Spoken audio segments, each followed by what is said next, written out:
Now Shannon's fighting back, with a new boss and new ideas. I think ideas are important. You need to do things differently and you need to do different things. But it won't be easy, as the staff take on the challenges of reviving Shannon's fortunes while dealing with the day-to-day demands of an international airport. So I'm the housekeeper. I mind the fort. I do what needs to be done. Coming up, cleaning against the clock. That now was probably a food mark. That's just as simple as pull it off, bring it home, put it in your washing machine. Ladies looking for love. My mother is looking for a man. Oh. Are there any available? And racing on the runway. Hey, Neil!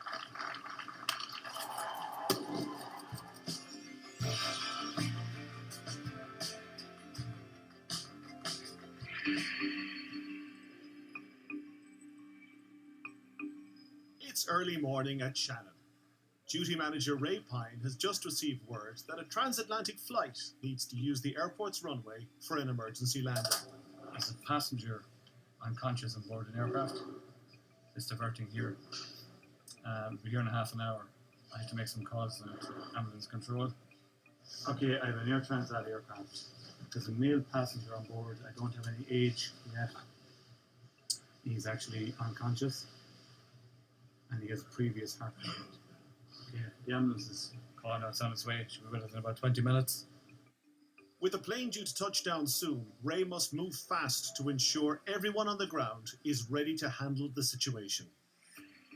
We've a plan in place always, you know. I try to get as much information as I could from air traffic control or from the agent, then I would pass it on to ambulance control in Limerick. Which doctor are you doing? So it was up to them. It was up to us. Their policy is if you want to call a doctor, we already have an ambulance. We have Okay. an advanced paramedic and an ambulance crew coming. So. Details on the background and condition of the passenger are slow coming in. No age. He's just actually already male blood pressure issues. Thanks, Matt. Usually, before a plane makes an emergency landing, the pilots will look to dump excess fuel to achieve the ideal landing weight. But this time, it's not the case. He's a ton of fuel over. Obviously, I didn't have time to dump as much fuel as he wanted to. Obviously, he wants to get in here as quick as possible with the patient, you know. As the flight prepares to land, Ray heads to the air bridge, where he'll assist the medical team that will board the plane. The ambulance is here at the moment as well now. So I made the call at 6:57. He's here within 25 minutes. It'll be assessed on board by the paramedic and then they'll make a decision then.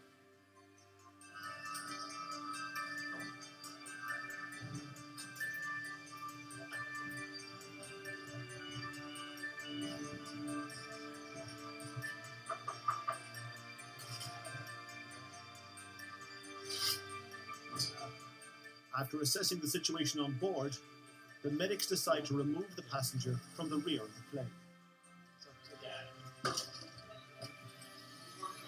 Okay, yeah. Under the watch of his fellow passengers, the man is carefully removed from the plane.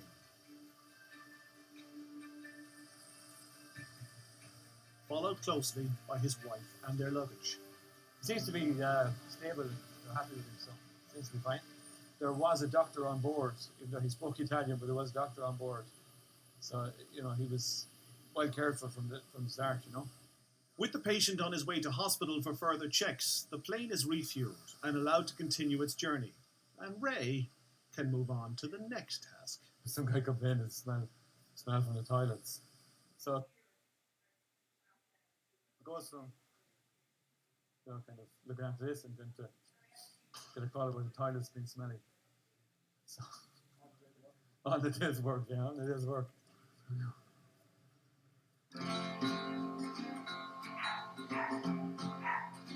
Shannon's first scheduled transatlantic arrival of the day is touching down. For the awaiting Aer Lingus turnaround team, it's the start of a race to get the plane cleaned, refueled, and sent back on its way to the United States in just a few short hours. Ramp handling agent Mike Leahy's shift has just started. Plan now is when the flight comes in, it'll taxi in along, come onto the hammerhead, then we'll chalk it and corners, then we'll proceed with offloading the bags. So we'll probably start at the back with the first class bags first. We'll be going flat out, like you'll be tipping away all day long, because when you finish this one, you go up to the next one. Every morning, the Aer Lingus turnaround team have up to 7 flights to deal with between 5 a.m. and noon. We have to give it a service upstairs, clean everything, replace everything, the whole lot. Basically just get it ready for departure. So, and then when your truck doesn't start, it doesn't help. It's the truck we use for cleaning the aircraft. And Christy probably broke it, so that's why he's here to fix it. A broken down cleaning truck may slow things down, but there's still plenty to do on board for ramp supervisor Eamon Meehan. The cabin will just be stripped down now, all the old blankets and all the rubbish will all be collected in bags taken out. And it'll be like a new cabin. It's the turnaround team that are the first to find whatever the passengers have managed to leave behind. People leave bits and bobs, but we have lost property down there, and often passengers remember it just after they're gone off a few minutes. We'd have rang into lost property if we found a tablet or a phone. So, when I fly, I always bring my rubbish off the flight with me. I think that the poor guy was just going to be doing the job after me. But as you see, if someone's sitting on a seat 5 hours, 6 hours, they're only getting up, they're watching a movie, they only get up to use the lab, especially in a plane here now, you only won't see the line going down and out. People aren't generally standing around, so you're going to lose stuff on the floor. It's down there. There's only bits of paper. It's not worth any value to you. I don't think you'll pick it up so easy. With the cleaning truck eventually up and running, the team can start removing rubbish from the plane.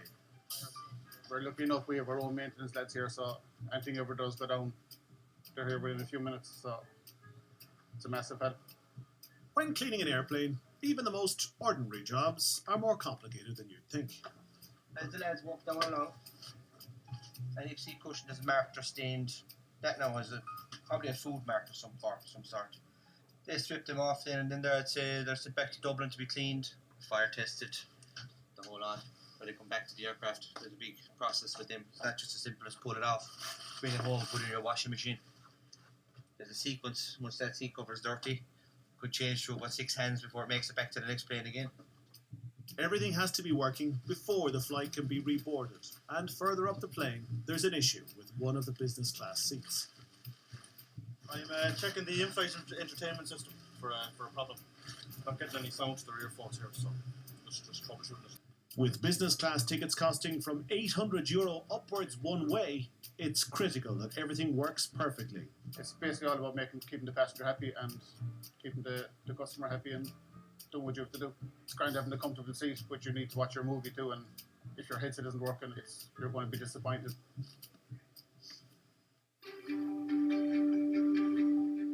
In the terminal at the Persons with Reduced Mobility Service Desk, PRM agent Eoghan Burawaga is preparing for a busy day. Here we have all the dockets with passengers that we have booked for the morning. And here we have all the arrivals, and here we have all the departures. Today we started at 5. We're all half asleep. Not only as passengers are tired as well when they come in the morning, so we are here just to make their life easier through the airport, and some people they just need somebody to walk with, some others they need a wheelchair, or depends on the passengers we're dealing with. Every day, Buru and his team can assist up to 100 passengers arriving and departing from the airport. We don't go to them asking if they need any kind of assistance, because they could feel like they've been insulted. We wait for them to come to us. Usually, passengers that require assistance are the last off the plane, so Buru waits.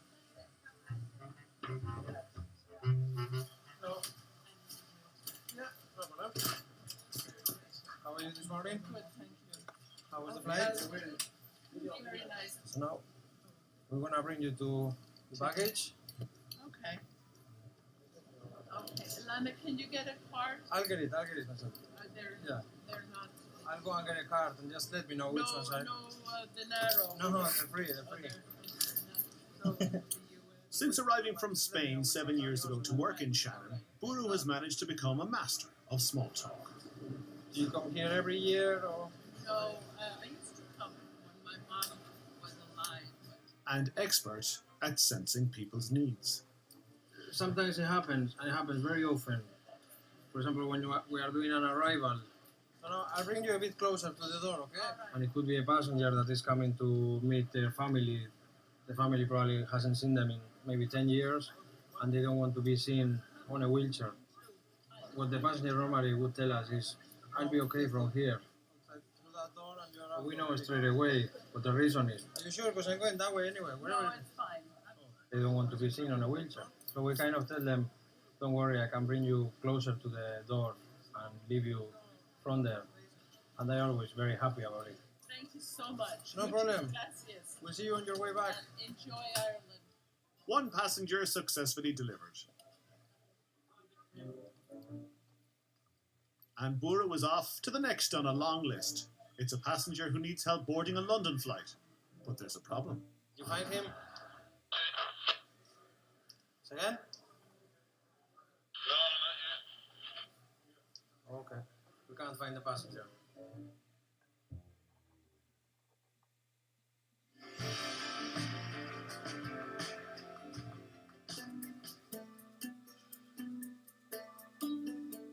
Today, Shannon Airport is hosting the start of a charity bike ride.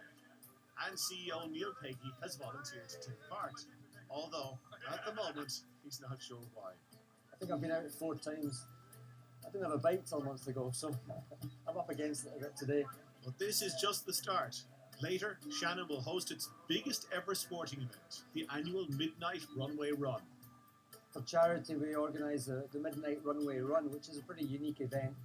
And I guess what I'm hoping to establish is that for any runners out there, as well as the local community, like it's a must-do event. It's one of those ones that's so unique that on the runner's calendar, when they're looking for new things to do, that it will feature. And Neil knows just the man to make it all happen. Operations Director, Niall Maloney. The great thing I find with the team here is the answer's yes. So when at the Runway Run idea, I went to Niall Maloney with it, and you kind of expect there not to be the appetite, and but not with Niall. Niall's a great guy, and immediately he's onto it and thinking, okay, we can do this. As the boss cycles off into the distance, it's left to Niall and his team to make sure the event goes without a hitch. To have a run on a runway is unusual. To have a run on a runway at night is even more unusual. It has a few challenges with it. We need to get 150 marshals out in the airfield, and then we need to get all the athletes from the land side to the air side and get them up and running. But we are a commercial airport. We have scheduled services. So our key question, first of all, is will all the planes that need to land here get in on time? Our last flight in this evening comes in about midnight. It's a Ryanair service to Malaga. And Ryanair always brag about their on-time performance. Well, this is one night we absolutely need them to be on time, because obviously if their plane is delayed, the actual run is delayed. So, Niall needs his team to keep a very close eye on that all-important Malaga flight. Effect of the runway run tonight. Okay. Our Malaga flight. Yeah. That's due in at 11:45. Yeah. Any chance you could find out where it's at now, and our key concern is, will it be on time? Okay. We believe it's operating from Wrocław out of here, to Wrocław, and Wrocław to Malaga. Pat, is it going Malaga, Wrocław, Shannon? No. The aircraft that's coming into us from Malaga is coming into Malaga from Wrocław. Wrocław is kind of South Poland. Yeah. So. No problem. If you would mind, are you on for the evening? Yeah. Would you mind? I think the key thing is if you could track that plane, because that's the plane that could actually. Yeah, 5G. No problem. Cause a different issue for us. We'll keep a close eye on it now, okay?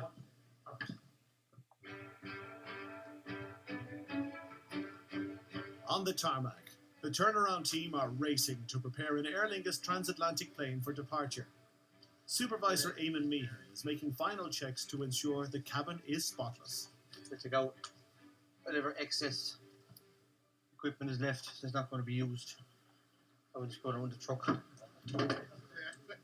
But before the plane can be signed off, another entertainment system on a business class seat needs a little attention.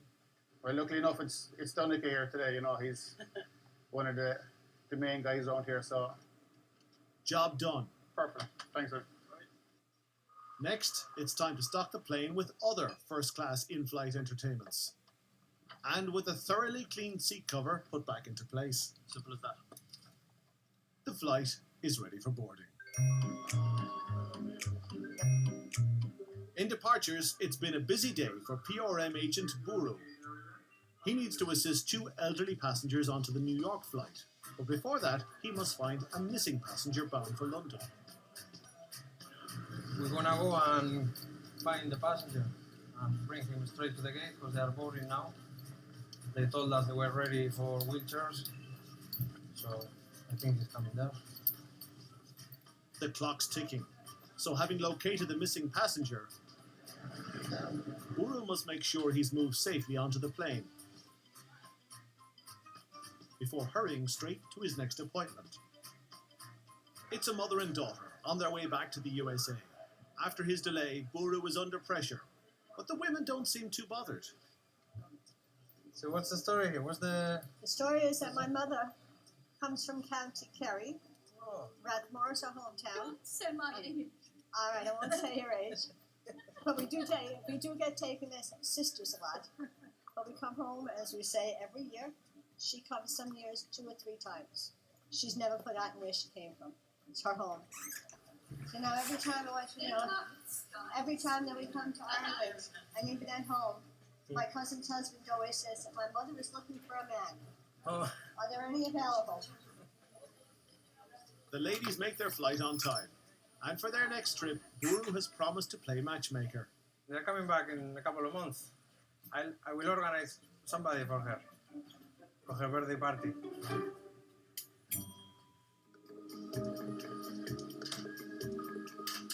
With the transatlantic flight finally ready for departure, ramp handling agent Mike Leahy removes the chocks from the plane's wheels before it's pushed into position for taxiing.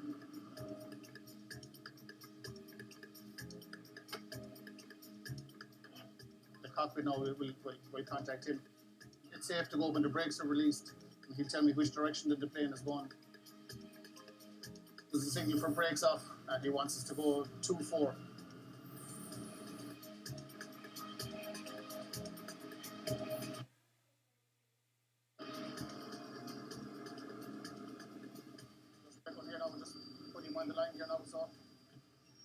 When the truck is disconnected, there's a final inspection, and the pilot has shown the red tag to signal that he's safe to depart.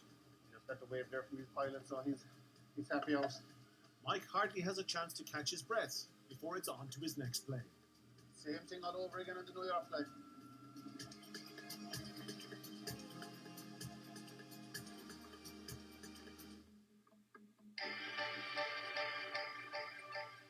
As the day draws to a close, the terminal is filling up with the 2,000 competitors taking part in Shannon's midnight runway run. But the race can't start until the last plane of the day has landed, a Ryanair flight from Malaga.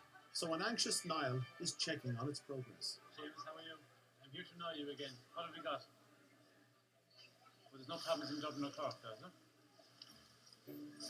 While he waits for further updates, Niall gets on with marshalling the crowds and welcoming a special guest, his dad.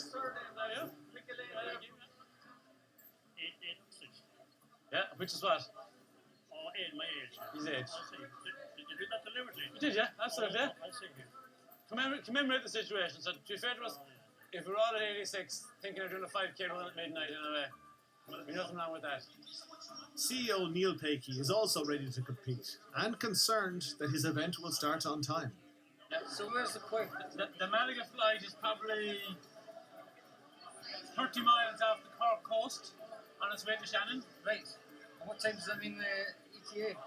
It's in 23 minutes, so I mean it's 23:33. It's on time. 12 minutes ahead of time. It's great. With the last plane on schedule and Neil off for a workout, all Niall has to deal with is the small matter of getting 2,000 excited runners onto the runway. So I'm the housekeeper. I mind the fort. I do what needs to be done. I don't do it on my own. I don't. There's plenty of people to give me a hand here tonight.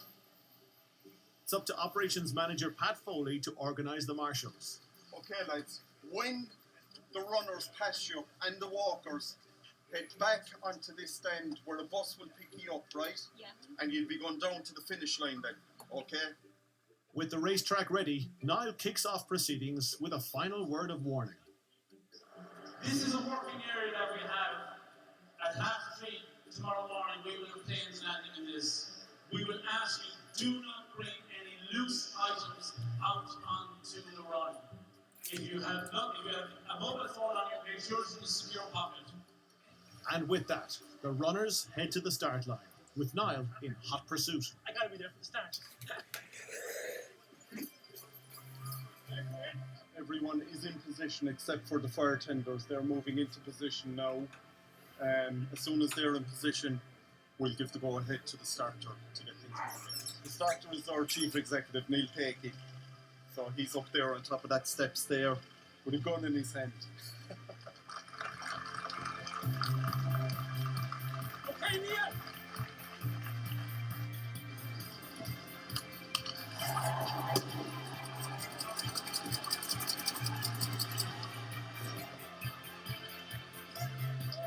They're off. The fastest will complete the course in under 20 minutes, while others will complete it in their own time. Volunteers out to the course, please! For Niall, there's no time to admire the sporting spectacle. He has to immediately start organising his team for the finish line. Okay, if the marshals can get off, we get to this as quick as possible. Don't mind from this way, thank you. While Pat oversees the foreign object damage, or FOD walk, making sure nothing is left on the runway that could be a hazard to aircraft. Two lads will come along with a lighting mast and we'll start the FOD walk. And as we go along, we'll pick up other bodies basically to aid us in the FOD walk. 16 minutes later, the first runner is already coming home. Come here, Angus. James the Allies. Round of applause, guys. Quickly followed by the other racers. And Neil has managed to make it around in one piece too. Struggled. First kilometre was great. Second was okay. Third and fourth were killers. And then you just hang in, don't you? To the end. With nearly all 2,000 runners having made it on and off the airfield safely, it's up to Pat to finish scouring the runway for FOD before it can be handed back to air traffic control. As you see, it's just this minor stuff like tissue paper, but that's FOD that needs to be picked up, and we need to dispose of it and get it off the airfield. Finally, there's just one very important runner left to make it back. Niall's 86-year-old dad.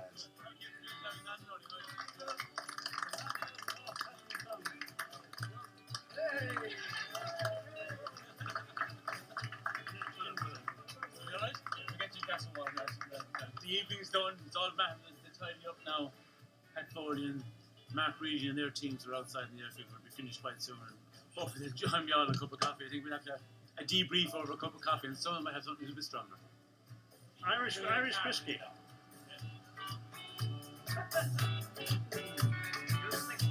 Yeah, exactly.